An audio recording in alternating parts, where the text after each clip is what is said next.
G'day everybody, my name is Ellie Waters and you're listening to the Dysregulated Podcast. As always, thank you for tuning in.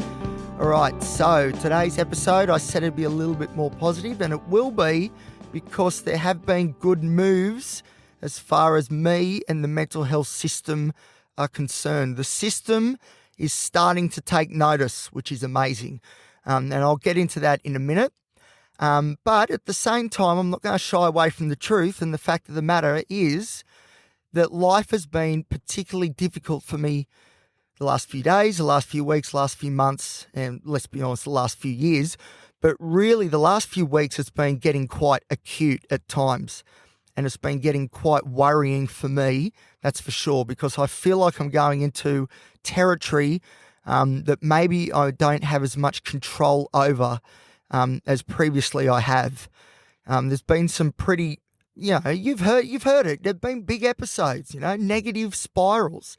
You've heard them on the show before, but especially lately, the last couple of episodes as well, because I'm giving you all the insight that I can into how I'm feeling. And the truth is, I've been feeling pretty rubbish.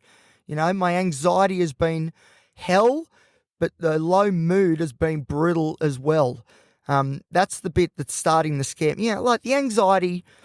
Don't get me wrong. The anxiety is ruining my life. Don't get me wrong. I'm not diminishing the effects that anxiety has on me at all. Anxiety has ruined so many great things, and as I'll say in a minute, it's made even this good news difficult to obtain. But it's the low mood stuff that's really biting, because usually it's the anxiety that comes first, then the low mood, because I'm not able to function in the way that I need to, which causes me to feel depressed, And this happens to a lot of people. This isn't just an Elliot thing, but it certainly is an Elliot thing. But this low mood has sort of now taken on a life of its own, and it's operating independent of the anxiety. The anxiety is still feeding it, don't get me wrong, but it's, my depression is standing on its own two legs, and it's like, all right, I'm going to create my own hell here for Elliot. And come along for the ride if you want to. We can do this together, but I've got some things I want to do on my own. And that's sort of what's been happening. It feels, I don't know how to explain this in a way that people understand, but it feels like my depression is diverging a little bit from my anxiety, and as a result, it's getting stronger and stronger. These thoughts about, not having all that much to live for, these thoughts have gotten so strong, and they just feel like they're, I don't know, it's hard to explain, but it just feels like this isn't a secondary response to some anxiety. This is a beast on its own, and this is a beast that's causing me a lot of troubles, and I need to get a handle on it. And the thing that's scary is that, as I've said in the previous episodes, or I've alluded to, I think, and if I haven't, I'll explain it now, because it's certainly true, which is that I think I need a little bit of help to push back against this level of low mood, this level of anxiety. Doing it on my own just hasn't worked, and I do fear that without adequate help, that these things could get worse, and I don't know where that leads. That's scary. Anyway, as I said, this episode is meant to be more positive, and it is, and it will be, because there is some positive news to report. So we may remember that, I was with a psychologist and we rang the mental health line, and I spoke to him again. I've explained all that on the previous episode. If you haven't listened to it, I suggest that you do, because for many reasons, but one great reason is that you will not get better insight, I don't reckon, into the world of mental illness than some of the stuff that I've spoken about on that episode previously. But anyway, we know that this podcast goes further than any other, or at least I think it does. I don't need to harp on that again, although it's true. So please, believe it. Anyway, what was I saying? Yes. So I got talking to the mental health line with my psychologist, and there was a referral made to the Newcastle Community Mental Health Team. This is a team that I've been referred to before after little visits to the Mater Hospital, the emergency department. I've been referred to them before, but often I've found in my experience that they haven't reached out to me, and in a way I've fell through the cracks a few times because they didn't reach out for whatever reason. I don't know. Maybe the referrals that didn't go through. I'd say they are, unbelievably understaffed as the whole New South Wales health system is, as the whole of society seems to be. And it wouldn't shock me if the capacity was just not there to be able to contact me, and maybe they triaged and, because often I leave the MARTA after telling the doctors, that things are actually okay, because I'm, not very good at advocating for myself, and I tend to play down how bad things really are. So maybe, I don't know, maybe they've seen the notes and it doesn't seem as all that bad because I've downplayed everything and they think he's okay. We'll focus on someone else. I don't know. But if that is the case, I'll tell you what, something changed this time, because they rang the next day, which was great. And that in itself was validating, because it was like, all right, there's something going on here. Enough that the community team has said, right, Elliot needs a hand. Let's contact him and try and give him a hand. Now, at this point, this is the next day, okay? This is the day after the previous episode here on the show. There's the ADHD brain again. This is unbelievable how it keeps happening every episode. All right, I've got out of my system. What was I saying? The fact that they rang was validating, which was great, even though at this point I wasn't able to answer the phone call because of my anxiety. And that's the thing, my phobia of phone calls makes this process so much more difficult. Because it's a functionality that you sort of need in general in life as a human being, the ability to socialise with each other.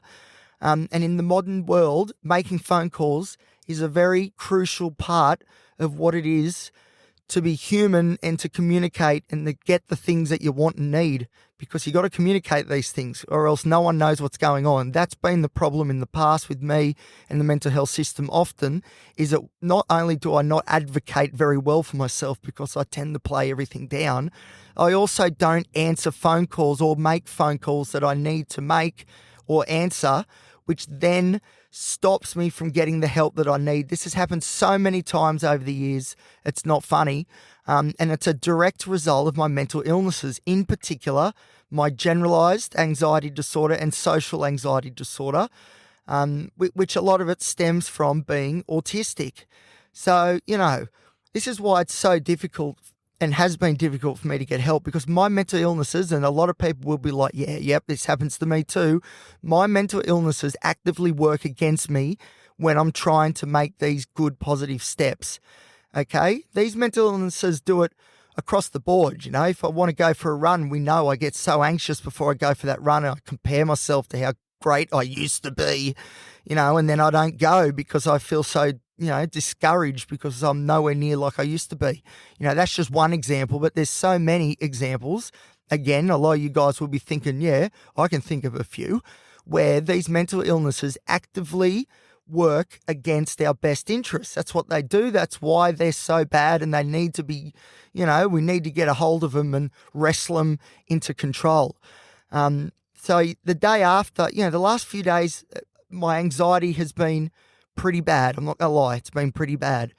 And my low mood has bounced back a little bit, which is great. That's good news, because we were pretty low there, let me tell you. And I don't have to go through that. You've heard the episodes, I'm sure, previous, the last two. I think they explain pretty well, I'd like to think, how depressed I've been feeling, and how much this idea of lack of hope has been plaguing me and my thoughts the last couple of weeks. But the good news is my mood has rebounded a little bit, and that's because the community mental health team have reached out and has validated, in just by reaching out, has validated what I'm going through and has offered that little bit of hope. But I needed, so they rang and I missed the call, and I was a little bit sort of happy because like, well, at least they've rung. But, don't get me wrong, I thought very quickly, that's not enough. I need to actually get on the phone and talk to them and talk about a plan moving forward and see what they can offer me. It's a good thing that there's that little bit of validation, but come on, that ain't going to be enough to push all these mental illnesses back into their corners and be able to lead a life that's worth living. I've got to do more than that. I need to answer this phone call. I need to ring them back. So how on earth do I overcome the anxiety to ring them back? Well, there were two main ways that I did it, and it took until the following day. So this was yesterday. Sorry, got that wrong. Not yesterday, today being Tuesday. It was Friday. So Wednesday was the psychology appointment where my psychologist and I rang the mental health line, New South Wales, mental health line. That was Wednesday. Thursday is when they were trying to contact me and I couldn't answer, even though I was happy that they were making the effort. But Friday was then the day that I was able to make the phone call, ring them back and have a really good conversation, which has spurred on a lot of this rebound in mood. But I had to make that phone call. I knew how important it was, So this is what I had to do to make it happen. The first thing was I did a lot of, I guess, cognitive restructuring. So I did a lot of imagination work of how I was hoping the phone call may go, trying to imagine the phone call going well and being positive and being all the things that I'm hoping it will be, and imagining that there is no pushback or negativity or anger or disappointment, all those negative emotions from the other person that then I take on and carry with me for the rest of the day. And, it ruins my day, ruins my week, whatever. I was trying to really imagine the fact that that doesn't really happen. And in this context, it'd be very unusual for it to happen as well. What I was concerned about, and I think this was a legitimate concern, was that, and I haven't had this answered just yet, but that they might not be able to provide what I'm really hoping that they could, which of course is some sort of framework around maybe getting off these medications, maybe going to a psychiatric ward in the system like ISMU, or maybe somewhere else like Bloomfield in Orange, an extended stay ward, Morisset even, whatever. So, I knew and I know that there was a lot of pressure on this phone call. There was a lot riding on it. And, even if I was the most mentally well person, there should have been a bit of anxiety around this phone call because of the significance and the potentiality that is embedded in this call. There's no two ways about it. This phone call could change everything. And I tried not to think about that too much because that's too significant. Phone call that could change everything. And then I automatically think it could change everything for the worse. I need to get away from that all or nothing thinking. Even, I knew I wouldn't be able to think this could be life-changing for the better and really embody, and like believe it and personify it. That was never going to happen. That's just not me. So the best I could do, which would be good enough, I was hoping, was to try and take a bit of that thinking around the significance of the phone call away and just try and treat it as any other phone call, and go into it with open curiosity and a bit of hope, but not trying to, I suppose, imagine and be a fortune teller and imagine what's going to happen. Because if I do that, I automatically was thinking this will be a massive, significant phone call. It's going to end badly. I'm going to be so depressed and that's the end of everything. I knew that's what my automatic sort of default thinking was going to be around this phone call if I allowed myself to get lost in the significance, the potential significance. There was no way, because I know me, that I would think of the significance in a positive light and believe that that's what was going to happen. So the best I could do, what I decided to do, was to take the significance away from it and just try and treat it as any other phone call. And that took a lot of thinking. Unfortunately, though, that wasn't the only sort of step that I needed to make. So I'll admit, I did lean on my medications quite a bit to be able to make this phone call. So in particular, the Vyvanse dexamphetamine medication, because this is the thing. When I have Vyvanse, there's always this little window. This is what makes it a bit dangerous, potentially. But there is always this little window I'm afforded where I have confidence and I don't have any anxiety sort of floating around. I don't know. Maybe that's what it's like for people normally. I wouldn't have a clue. But it is good. It's a nice little relief, although I know it never lasts, but it does feel good to have that anxiety taken away, even if it's only for like 30 minutes, 45, an hour. Rarely is it any more than that. And then often the anxiety will come back double anyway. So that little fleeting moment is just that, just a little fleeting moment. But I wanted to take advantage and I thought, right, this was my plan. I was like, if I can do all the mental, psychological stuff, get myself in a position where I'm pretty good, then use the Vyvanse to get this window of opportunity. It would be during that window of opportunity when the anxiety levels were lower that I'd be able to make this phone call. So a lot went into it, and I was able to do it. So, it's not the best, probably healthiest way, most adaptive way to do these things. But look, at this point, I just got to make this phone call. It doesn't matter, how I do it.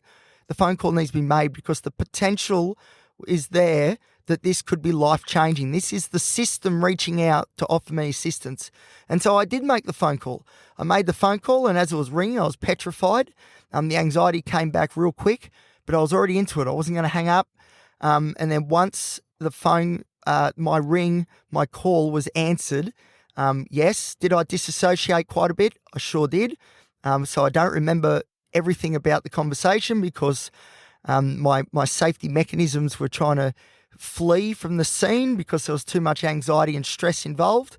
But once I was in it, I was able to stay in it in the moment, and I was able to have a conversation with a very helpful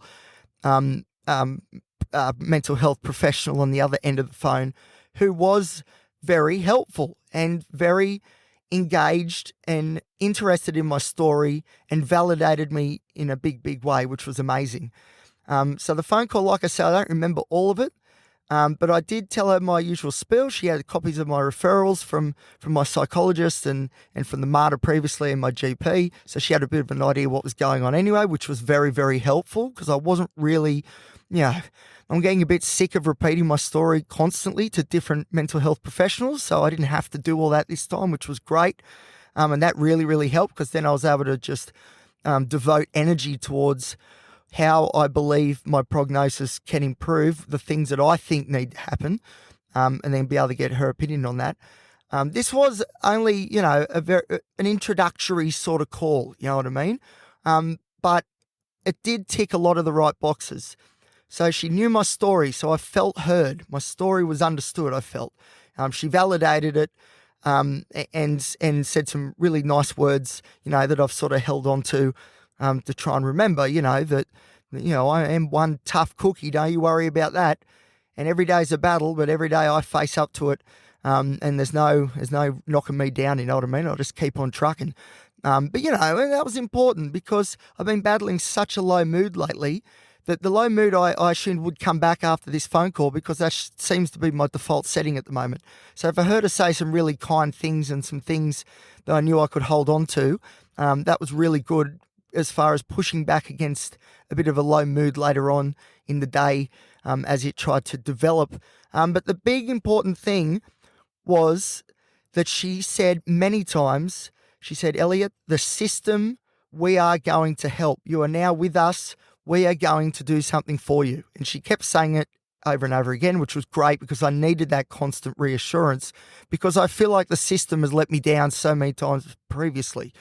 And so it was great to get, she was very firm on this, very firm. And it didn't feel like she was just mucking around and saying it, because that's what her piece of paper says that she should say. The whole conversation felt very genuine, which was really good, again, as far as my anxiety goes and keeping it at bay.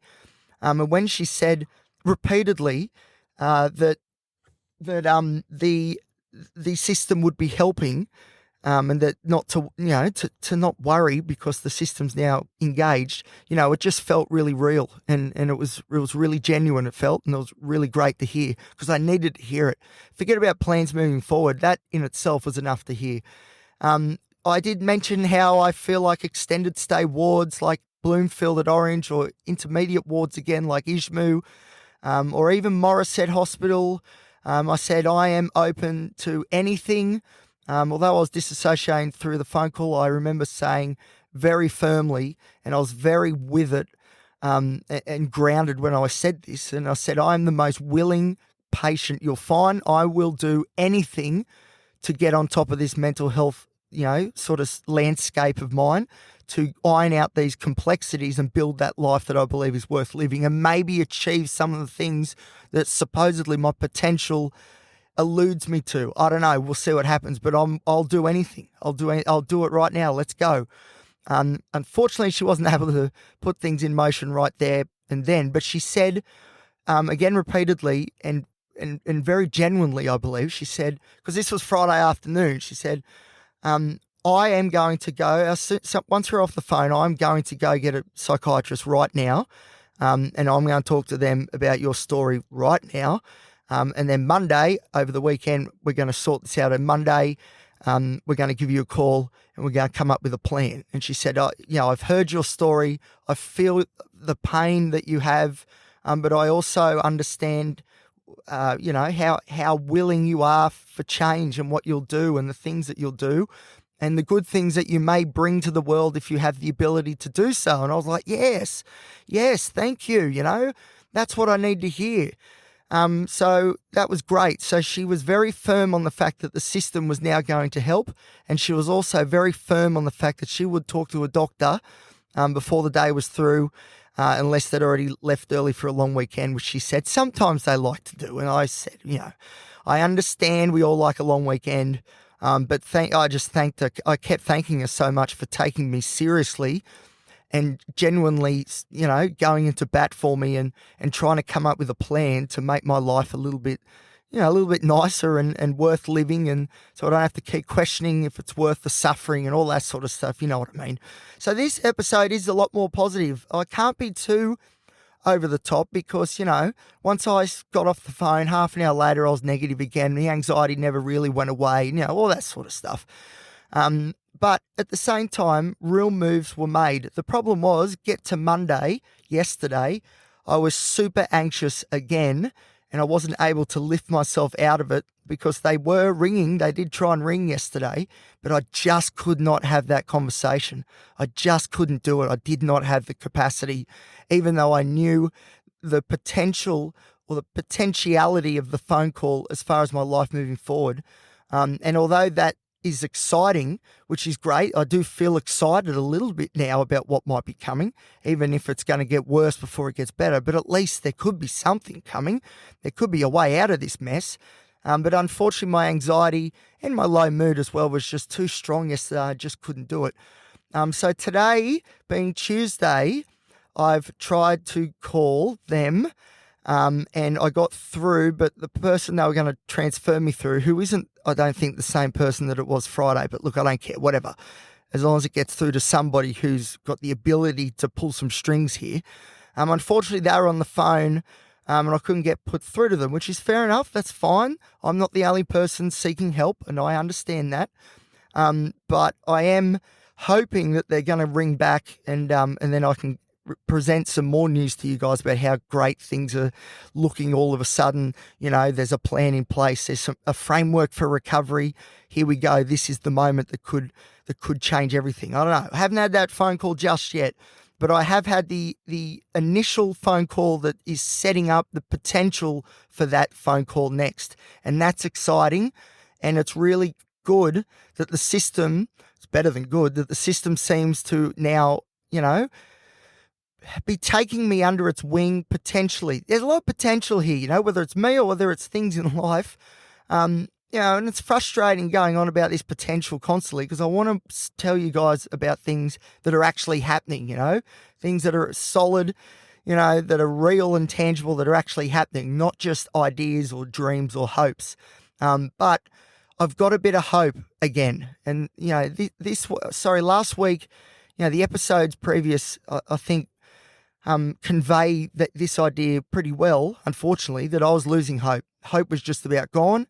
And once you lose hope, it's very hard to come back from that. And I was teetering on the edge of that, I'm not going to lie, unfortunately. But this phone call, this contact with the Newcastle Community Mental Health team, the fact that they seem willing and able to come to me with a plan moving forward, I just need to answer their phone calls, get a bit better at that. But, at the same time, this is a potential way forward and this is what I've needed. And there is some hope. There is a bit of hope. But I really hope the next episode I do on here is some really good news about a plan that's going to happen, that's going to get me back on top. But hopefully that's coming. I keep looking at my phone as I do this episode. Once again, this episode's going way longer than I planned. It's been a bit of a theme of these episodes lately. They've been going a bit longer than maybe usually my episodes here on the show would go. By all means, if you're still listening at this point of the episode, tell me if you enjoy this length of episode, around the half an hour mark, or it's shorter ones better. I don't actually know. I should ask people what you guys prefer, because then I can, mold the show around that a little bit and, come up with content that's engaging and gets the point across maybe without waffling. But I don't know, maybe these longer episodes is what's required, because there is a lot of complexity that I need to get through, and there is a bit going on. And the good news is there's a bit going on now in the good sense, I didn't have much hope for the future whatsoever when I left that psychology appointment, although I was so grateful that my psychologist was going in a bat for me. At the same time, I had very little faith that the system was going to finally do something for me. But what's important, the takeaway message is the system has come to the party and is offering a degree of hope. I just need to be able to get onto them and have another good phone call with them to organise some of the details. But as you know, that is hard because I have a lot of anxiety around phone calls, and that's the thing with mental illness.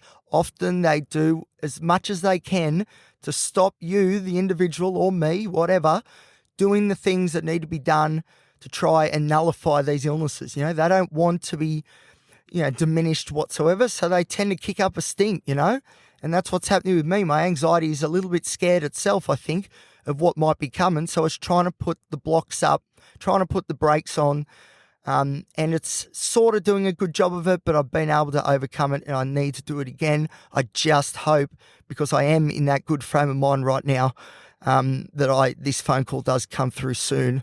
But maybe I'll just ring again, squeaky wheel. Who knows? That's something maybe I need to do. All right, that's enough from me. Again, lots of waffling. Sorry about that, everybody, but there's a lot going on at the moment, and I am committed to the idea that I'm going to tell you everything. I'm going to give you all the complexity, all the feelings and different things that are going on, because no podcast that I know of goes to the depths, to the realities of mental illness like this one does, and that is a promise that I'm going to keep with you guys, that this show will go all the way, and all the way it will. So that's the latest. There's good news, everybody. There is good news. There's hope. There is potential here for some good things to happen. And God, I needed that to hold on to, because the last couple of days, last couple of weeks have been really, really difficult. But as we know, I don't have to go through that again. You've heard the episodes previous. This one, I wouldn't say I'm jumping up and down in excitement, but there is that little bit of hope, and sometimes that's all you need. All right, thank you for listening, everybody. I'll see you next time here on the Dysregulated Podcast.